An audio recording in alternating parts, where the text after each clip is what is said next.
ఒక భార్య భర్త దగ్గరికి వచ్చి, నేను ఉండాలా మీ అమ్మ ఉండాలా తేల్చుకోండి వాళ్ళ ఇంట్లో అంటుంది. ఎందుకని అంటే, మీ అమ్మ ఉన్న చోట నేను ఉండను అంటుంది. సరే అయితే నువ్వు బ్యాగ్ సర్దుకుని వెళ్ళిపో అంటాడు. సరే అయితే వెళ్ళిపోయేటప్పుడు నా పిల్లల్ని తీసుకుని వెళ్ళిపోతున్నా నేను అంటుంది. నీ పిల్లలు కాదు మన పిల్లలు, మన పిల్లల్ని తీసుకెళ్లే హక్కు నీకు లేదు అంటాడు. నా పిల్లల్ని నాకు దూరం చేస్తారా?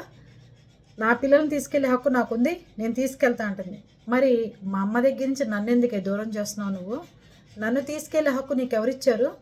మా అమ్మ దగ్గర నుంచి విడిగా నన్ను తీసుకెళ్ళిపోవాల్సిన అంత ఇదేం వచ్చింది చెప్పు అని అడుగుతాడు మొగుడు. అప్పుడు భార్య ఆలోచనలో పడుతుందట. నా పిల్లలు 10 ఏళ్ళు పెంచిన పిల్లల్ని నాకు దూరంగా ఉంచొద్దు, ఉండలేను అని చెప్పి తీసుకెళ్తున్నాను. అదే నా భర్తకి 40-50 ఏళ్ళు వచ్చిన వాడిని వాళ్ళ అమ్మకి దూరం చేయడం తప్పు కదా అని పాపం కోడలు మారిపోతుందిట. అత్త కోడళ్ళు కలిసి ఉంటేనే ఆ కుటుంబం ముచ్చటగా ఉంటుందండి. మెయిన్ అత్త కోడళ్ళు, భార్యాభర్తలు దానంతరం అదే కలిసిపోతారు. అది